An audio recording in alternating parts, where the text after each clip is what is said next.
Allons à présent un peu plus loin dans la présentation du portail des missions locales. Le bloc Mes prochains rendez-vous représente le planning. Nous avons pu le voir un peu plus en détail dans les précédents tutoriels. L'élément suivant est Mes derniers messages. Il référence les derniers messages reçus et donne accès à la messagerie en cliquant sur le bouton Ma messagerie. Vous y retrouvez l'ensemble de vos conversations. Les conversations marquées d'un point bleu comprennent des messages non lus.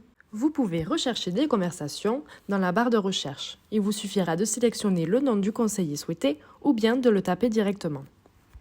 En cliquant dans le détail d'une conversation, vous pourrez alors saisir votre message, insérer une pièce jointe depuis votre appareil. Celle-ci doit faire maximum 10 mégaoctets. Vous pourrez ensuite venir envoyer votre message en cliquant sur le bouton « Envoyer ». Revenons à présent sur le tableau de bord. Pour y accéder, vous pouvez cliquer sur l'icône Petite maison située dans votre barre de navigation. Sur ce tableau de bord, on retrouve également les offres et les candidatures que nous avons pu voir dans un tutoriel précédent, mais aussi le coffre-fort. Celui-ci vous permet de stocker des documents. Pour y accéder, il vous suffira de cliquer sur le bouton Mon coffre-fort.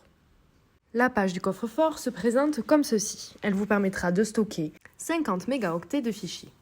Vous pouvez choisir d'autoriser la mission locale à accéder ou non à votre coffre-fort. Pour ce faire, il vous suffira de cocher ou décocher la case en question. Pour charger un fichier, c'est très simple. Il vous suffit de cliquer sur le bouton Charger. Vous pouvez alors sélectionner un fichier depuis votre appareil. N'oubliez pas de cliquer sur le bouton Ajouter. Vous pouvez consulter à tout moment les fichiers chargés dans votre coffre-fort. Il vous suffit de cliquer dessus. Pour supprimer un fichier, il vous faudra cependant vous connecter sur la version ordinateur du portail des missions locales. Retour à présent sur la page d'accueil qui est votre tableau de bord. Juste après le coffre-fort se trouvent vos notes personnelles. Cet espace vous permet de noter des éléments dont vous voulez vous rappeler. Saisissez le texte que vous souhaitez, puis cliquez sur Enregistrer. À chaque connexion, ces notes personnelles persisteront. Sur le tableau de bord, on retrouve également l'espace Mon conseiller. Il vous permettra de contacter directement votre conseiller depuis la messagerie en cliquant sur le bouton « Contacter mon conseiller ». Retour sur le tableau de bord afin de consulter le dernier élément. Ce sont les actualités. Diffusées par votre mission locale, ces actualités vous permettent de rester informé. Pour en voir le détail, cliquez simplement sur l'actualité. Pour consulter l'ensemble des actualités, cette fois-ci, cliquez sur le bouton « Toute l'actualité jeune ». Vous pourrez alors consulter toutes les actualités qui ont été publiées. Le tableau de bord n'a désormais plus de secret pour vous. Rendez-vous à présent dans le menu situé en haut à gauche. Celui-ci vous permettra d'accéder à votre compte. L'espace Mon compte vous donne accès à 3 rubriques. Cliquons sur la première, Informations et paramètres. Cet espace recueille toutes les informations générales sur la création de votre compte. Votre adresse mail, votre date d'inscription, etc.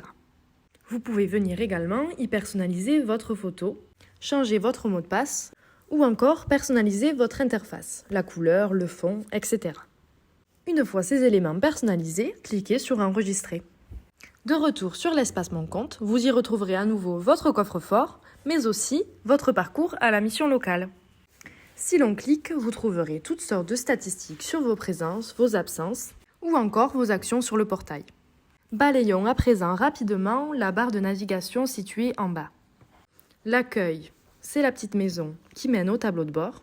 Vous avez ensuite le planning, les ateliers, les offres et les candidatures, votre conseiller, où vous pouvez le contacter et consulter ses permanences, le centre de ressources. Il comprend divers éléments que vous pourrez consulter à tout moment, notamment sur le contrat d'engagement jeune ou encore toutes sortes de documents utiles. Vous pourrez venir les rechercher par mots-clés ou encore par catégorie, fichier ou lien. Et enfin, le dernier onglet, Mon compte. Et voilà, vous savez maintenant utiliser le portail des missions locales.